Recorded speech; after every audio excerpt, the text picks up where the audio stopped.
በኢየሩሳሌም እምብርት ከክርስቶስ ልደት በፊት 700 ዓመታት ቀደም ብሎ ቃላቱ ነገሥታትንና ግዛቶችን የተሻገረ ሰው ይኖር ነበር።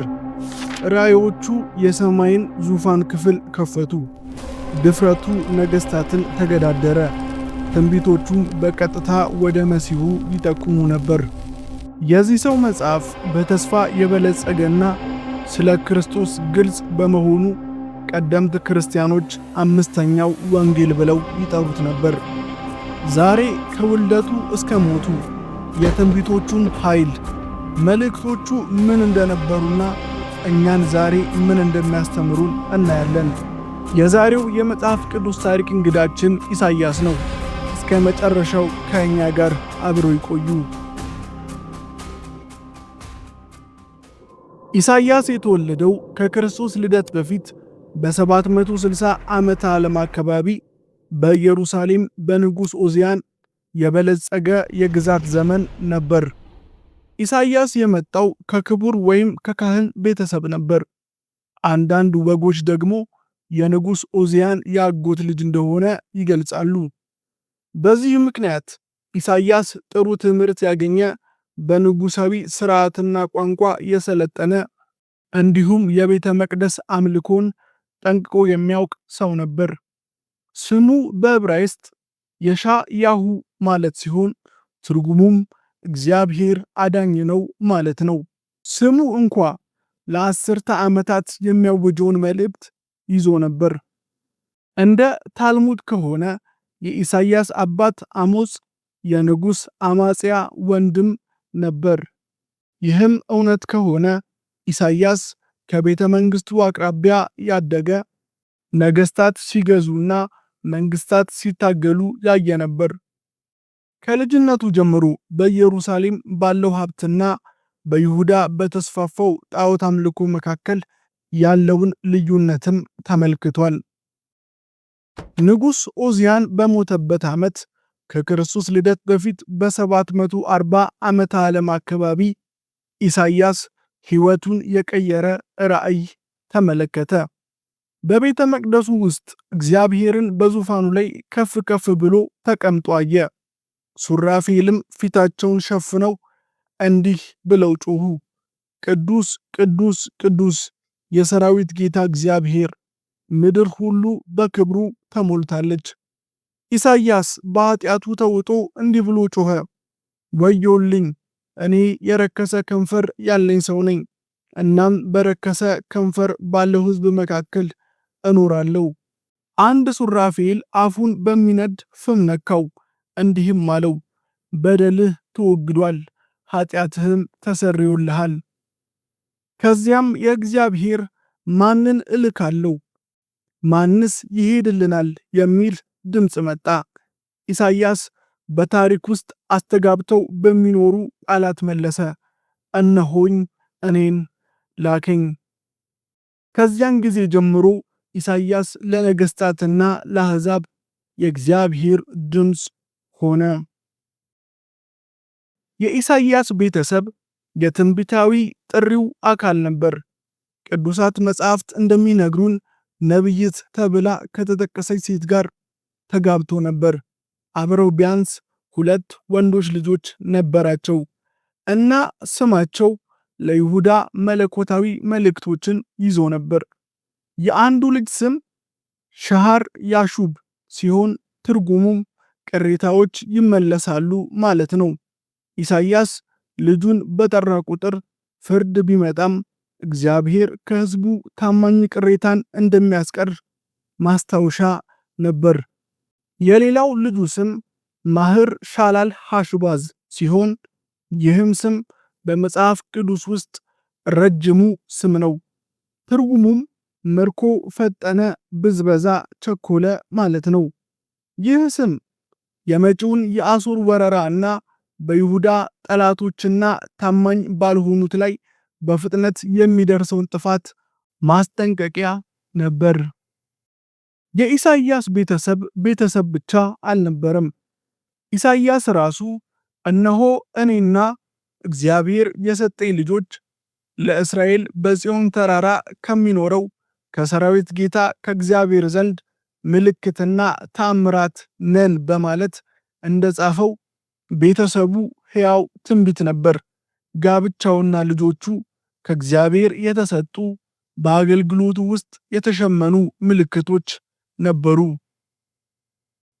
የኢሳይያስ አገልግሎት ከ50 ዓመታት በላይ የዘለቀ ሲሆን በኦዚያን፣ በዮታም፣ በአካዝና በሕዝቅያስ ዘመነ መንግስት ነበር። እሱ በግርግር ዘመን ይኖር ነበር። የሰሜኑ የእስራኤል መንግስት በአሦራውያን ወረራ እየፈራረሰ፣ ይሁዳ በማያቋርጥ ጫና ውስጥ ሆና፣ ጣዖት አምልኮም እንደ እሳት በተስፋፋበትና በእግዚአብሔር ላይ ያለ እምነትም እየደበዘዘ ያለበት ዘመን ነበር። ኢሳይያስ ይህንን መበላሸት በቀጥታ ተጋፈጠ። መልእክቱ ፍርድንም ተስፋንም ይዞ ነበር። በውጭ ኃይሎች ፊት ይንቀጠቀጥ ለነበረው ንጉሥ አካዝ ኢሳይያስ በፖለቲካዊ ጥምረት ሳይሆን በእግዚአብሔር ብቻ እንዲታመን አሳሰበው። የአሦራውያን ሰራዊት ኢየሩሳሌምን በከበበ ጊዜ ለንጉሥ ሕዝቅያስ ኢሳይያስ እግዚአብሔር ራሱ ከተማዋን እንደሚከላከል አወጀ። በዚያው ምሽት ቅዱሳት መጻሕፍት እንደሚሉን 185,000 የአሦራውያን ወታደሮች ተመቱ። ኢሳይያስ ሰባኪ ብቻ አልነበረም። እሱ የሀገር መሪ፣ የነገስታት አማካሪ እና ከሁሉም በላይ የእግዚአብሔርን ቅድስና የሚያውጅ ደፋር ድምፅ ነበር። የኢሳይያስ መጽሐፍ 66 ምዕራፎችን ይዟል። ይህም የመጽሐፍ ቅዱስን 66 መጽሐፍት ያንጸባርቃል። የመጀመሪያዎቹ 39 ምዕራፎች ፍርድን ያጎላሉ፣ ልክ እንደ ብሉይ ኪዳን። የመጨረሻዎቹ 27 ምዕራፎች ደግሞ ተስፋንና ቤዛነትን ያጎላሉ፣ ልክ እንደ አዲስ ኪዳን።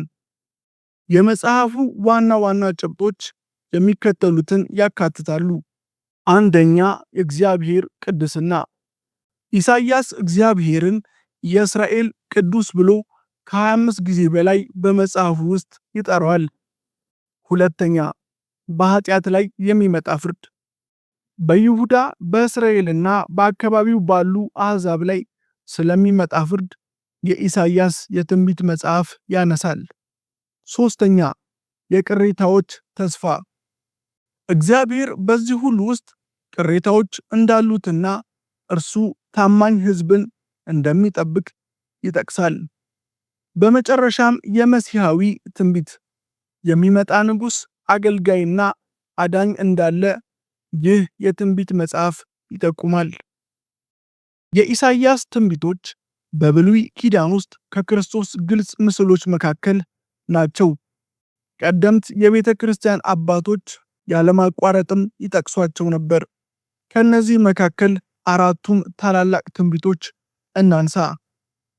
አንደኛ፣ የድንግል መጸነስ። ድንግል ትጸንሳለች፣ ወንድ ልጅም ትወልዳለች፣ ስሙንም አማኑኤል ትለዋለች። ይህ ትንቢት በግልጽ የጌታችን የኢየሱስ ክርስቶስ ከድንግል ማርያም መወለድን ከ700 ዓመታት በፊት አስቀድሞ የተናገረ ትንቢት ነው። መሲህ ንጉሥ፣ ሕፃን ተወልዶልናልና ወንድ ልጅም ተሰጥቶናልና ስሙም ድንቅ መካር፣ ኃያል አምላክ፣ የሰላም አለቃ ይባላል። ይህ ትንቢት የክርስቶስን ሰብአዊነትና መለኮታዊነት ይናገራል። ሶስተኛ፣ የሚሰቃየው አገልጋይ። ስቅለት ከመጀመሩ ከመቶዎች ዓመታት በፊት የተጻፈው የኢሳይያስ የትንቢት መጽሐፍ የኢየሱስን መከራ በዝርዝር ይገልጻል። እርሱ ግን ስለ መተላለፋችን ቆሰለ፣ ስለ በደላችንም ደቀቀ፣ የደህንነታችንም ተግሣጽ በእርሱ ላይ ነበረ፣ በእርሱም ቁስል እኛ ተፈወስን። እንደ የበርናባስ መልእክትና ጀስቲን ማርቲር ያሉ ቀደምት የቤተ ክርስቲያን ጽሑፎች ይህንን የክርስቶስ የማያከራክር ማስረጃ አድርገው ይጠቁማሉ። አራተኛ፣ የወደፊቱ መንግስት። ተኩላ ከበግ ጠቦት ጋር ይቀመጣል። ነብርም ከፍየል ጠቦት ጋር ይተኛል።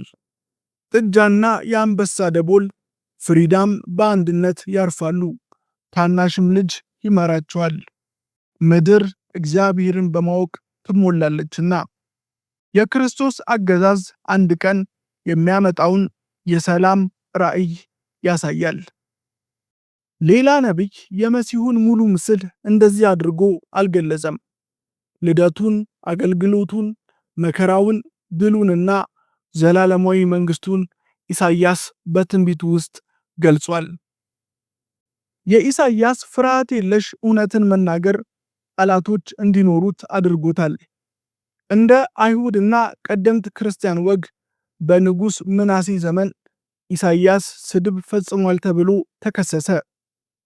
ስለ ኢሳይያስ ሰማዕትነት በሚናገር አንድ የጥንት ጽሑፍ ውስጥ ኢሳይያስን ባዶ ዛፍ ውስጥ አድርገውት ለሁለት እንደተሰነጠቀ ይናገራል። የዕብራውያን መልእክት በምዕራፍ 11 በመጋዝ ተሰነጠቁ ስለተባሉት ነቢያት ሲናገር ምናልባት ወደ ኢሳይያስ እያመለከተ ሊሆን ይችላል። ኢሳይያስ አገልግሎቱን በደሙ አተመ፣ ነቢይም ሰማዕትም ሆነ። ታዲያ ዛሬ ከኢሳይያስ ምን መማር እንችላለን? የመጀመሪያው ቅድስና አስፈላጊ እንደሆነ። ኢሳይያስ በምዕራፍ 6 ላይ ያየው ራእይ እውነተኛ ለውጥ የሚጀምረው እግዚአብሔርን ቅዱስ አድርጎ በማየትና እኛም ራሳችንም መቀደስ እንደሚያስፈልገን በማወቅ እንደሆነ ያሳየናል። እውነትን በድፍረት መናገር። ኢሳይያስ ከሰው ይልቅ እግዚአብሔርን ስለፈራ በነገሥታት ፊት ያለ ፍርሃት ቆመ። በጨለማ ጊዜ ተስፋ። ግዛቶች እየፈራረሱ በነበሩበት ጊዜም እንኳ ኢሳይያስ ወደ እግዚአብሔር ተስፋዎችና ወደሚመጣው አዳኝ ጠቆመ። መገኘት በቂ ነው። እግዚአብሔር ኃያል ወይም የተለየ ብቃት ያላቸውን ሰዎች ሳይሆን ፈቃደኛ ልቦችን ይፈልጋል። ኢሳይያስ በቀላሉ እንዲህ አለ፣ እነሆኝ ላከኝ። ከኢየሩሳሌም ከነበረው ክቡር ልደቱ አንስቶ እስከ ሰማዕትነት ሞቱ ድረስ ኢሳይያስ የተለየ ሰው ሆኖ ኖሯል። የእግዚአብሔርን ዙፋን አይቷል፣ ቅድስናውን አውጇል። እናም ለዓለም ስለ ክርስቶስ ከተነገሩት ግልጽ ትንቢቶች መካከል ብዙዎቹን ሰጥቷል። ቃላቶቹ አሁንም ጸንተዋል፣ የማስጠንቀቂያ ቃላት፣ ግን ከሁሉም በላይ የተስፋ ቃላት። እነርሱም የሚመጣውን አዳኝና ገና የሚመጣውን መንግስት የሚገልጹ ቃላት ናቸው። የኢሳይያስ ሕይወት ለእግዚአብሔር ታማኝ የሆነ አንድ ድምፅ ግዛቶችን ሊያልፍ፣ ሀገራትን ሊቀርጽ እና ለዘላለም ሊያስተጋባ እንደሚችል ያስታውሰናል። ይህ የነቢዩ ኢሳይያስ ታሪክ ነበር።